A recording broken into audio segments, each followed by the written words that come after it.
We're tied at 96. Kenyon Martin to Melo. Melo shoots and scores! Carmelo Anthony hits with 9/10 of a second to go. Bulls foul. No. Anthony for three. Bang! That one goes down and the game is tied. It's an art to scoring. It's an art to getting a bucket. It's an art to that. Dante Jones is guarding Billups. Granger guarding Anthony. 8 seconds to play. Anthony, raise up, jumper, good. Scoring 30 meant too much to Melo. It meant too much. It's got to be a shot. If they hit it, it's a game winner. Kenyon looks in the left side to Melo. Melo shoots over his man. Knocked it down! Melo with the game winner in Oklahoma City. Carmelo Anthony was known for one thing above all, and that was getting buckets. Scoring was Melo's bread and butter, and few could do it as well as he could. But according to Chauncey Billups, his love for scoring was both his greatest strength and his biggest weakness. In an interview on Cyrus NBA Radio back in 2019, Billups mentioned that Melo's obsession with hitting 30 points every game sometimes hurt him as a teammate. Scoring 30 meant too much to Melo. It meant too much because he could have games where he had 20, 22, we win the game and he's mad. He might have 36 and he's in there, we lose the game and he's in there picking everybody up. Scoring 30 meant too much. Melo's identity as a player was so tied to scoring that anything less than 30 felt like a personal defeat to him, regardless of the team's success. This mentality eventually became a stumbling block in the later stages of Melo's career. When he was no longer the first option or the focal point of the offense, he struggled to adjust.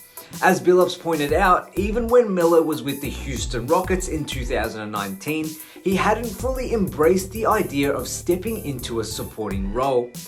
But I think now you look fast forward to tape, and the reason why he's not in the league because he's still worthy is he hasn't mentally taken that step back to say, okay, I'll come in and play against backups. I'll try to help the team out. I know I might not be able to close, but I just want to help. Well, he's not there yet. Right. For a player as talented and competitive as Carmelo, it wasn't easy to accept that his role needed to change.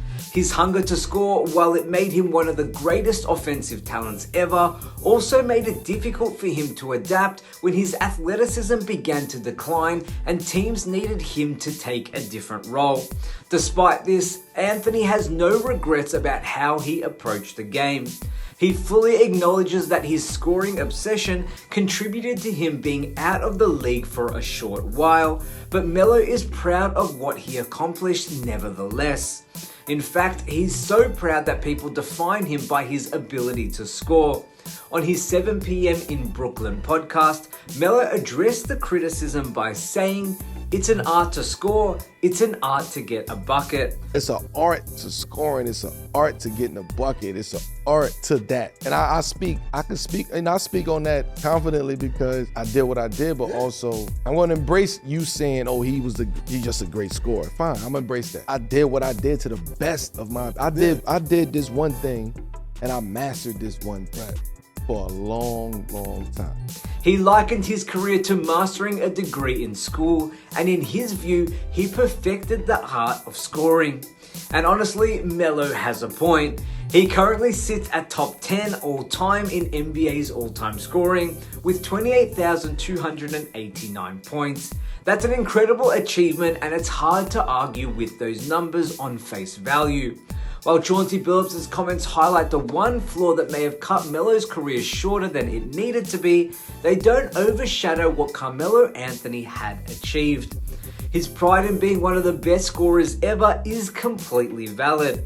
After all, very few players in NBA history could score like Melo, and that's why he is a surefire Hall of Famer.